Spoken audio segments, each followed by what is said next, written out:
remember being on seminary in Israel when I was 18, 19 years old in a club in Jerusalem called the Underground. And I remember seeing Metallica play Sad But True at, I think it was either Reading or Leeds or something, and they were broadcasting it on the television there in the bar. And just hearing that riff and feeling that groove and it being something so unbelievably powerful and raw and yet still catchy and infectious, and then seeing the video for Enter Sandman and how that blew up, and seeing the success, the global success of Nothing Else Matters, and so many other great tracks from that record. Don't Tread on Me, one of my personal favorite Metallica songs. That record was their moment for the stars to align, for everything to be right at the right time, at a time when, metal bands per se weren't doing the kind of business that they did with that record and not achieving that level of reach. They transcended their genre. And they became, they took metal to the next level. They took metal to the masses, which is something that I think all of us are thankful for, beyond words. And, it's one of the things that they often were, accused of, is that it was the more approachable record. It was more structured like a typical song would be, as opposed to their 6, 7, 8 minute long anthems that pervaded through the rest of their records, and that this was their attempt at quote unquote selling out.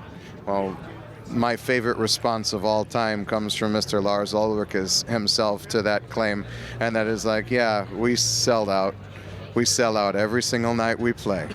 And, they can put that in their pipes and smoke it, all the haters of this world. Metallica became the kings of metal worldwide with that record, and they deserve all the honor and respect in the world for it. When it comes to mainstream metal, I don't think it's unfair to say it doesn't get any better than that. You can be like a purist and say you like their earlier stuff more, and that's fine. I think some of that stuff, like the song Master of Puppets, is probably my favorite Metallica song. But if you look at it on a scale of, they were able to write a record that was legitimately a metal album and take it to the mainstream world. And I think everybody knows that when I say mainstream, you do not get bigger than Metallica. So for a band to play speed metal and write a record that my mom knows heart to heart, I mean, you guys are badass. I don't know what else to say. Like, metal purist, you're wrong. You're just wrong. Sorry. That record's incredible. I'm on emails from SoundScan that show that, like, still charting. It's charting today. It charted last week. It sold like 7,000 copies this week, bro. 7,000. Okay, I made that up. It's probably like 5,000, but still, either way, that's incredible. 25 years. That's insane. That's a long time ago. I remember the first time I heard the Black Album. When I was in school, during art class, our teacher used to let us bring in a CD each lesson, and then one student would get to play their CD for the class. And my friend brought in a Metallica record. It wasn't the Black Album. It was like Load or Reload or something. And I was like, this is awesome. I love this band. And so when I got my pocket money next weekend, I went to the record store to buy a Metallica record. I couldn't remember what I'd heard. So I just picked up the first one I saw, and it happened to be the Black Album. I put it on in my room, and I remember hearing Through the Never, the guitar riff, and thinking, oh my God. Like, I was into pop punk and stuff back then, or even like Papa Roach and stuff, and new metal. And then when I heard that, I was like, oh my God, I want to play metal riffs now. Like, it made me want to learn and listen to more metal. So insane. The first time that I heard Metallica's Black Album, I had just eaten a couple of grams of mushrooms, and I laid back in my bed and with no lights on, and I had like a really like bomb like a Walkman, like I had I don't know if it was like the Sony Budokan or something like that, but I put like all my money into like these super expensive headphone like Walkman combination, and listened to it tripping balls, and it was the most awesome thing ever. It's great. Still love it. I love Metallica's Black Album. Once again, I'm gonna show my age. I was in summer school every year of my high school career. Every year. Summer school, Black Album came out. I wore that thing out, man. That was probably, and still to this day, is one of the most epic records beginning to end. Every song. You start at the beginning, you go to the end. Every piece of it is beautiful. I can't say enough good things about it. We actually had the privilege of playing in Germany at Rock and Park with Metallica a few years back, and they played the Black Album in its entirety.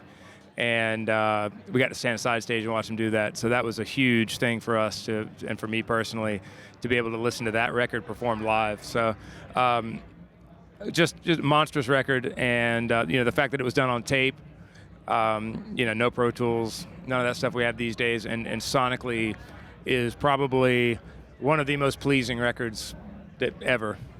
How did they record that? Because it was the fattest sounding record I'd heard ever in my life. And when I realized that it was Bob Rock producing, one of my goals in life was to try to work with him, and I still haven't reached that goal with my band Steel Panther. Maybe one day Bob will stop changing his number, and we can maybe hopefully work with him. Bob. But it was a great record, and I think it came at a time where, music got glossy, and then, heavy metal got glossy, and then there was Nirvana came out, but Metallica, the door was closing on heavy metal, and Metallica shoved their heavy metal foot right in the door, kept it open, and I think just jammed it open for everybody to run through. So I think it was one of those pivotal albums that kind of allowed heavy metal to continue and to flourish into the future. And eventually what would be Steel Panther came out of that pile of ashes that rose like a phoenix and now is taking over the world. And I can't tell you how excited I am about this. We're very thrilled to be a part of Rock. And thanks, Metallica. Thanks, Nirvana. And thanks, Bob Rock, for editing all those parts on the drum parts on that record.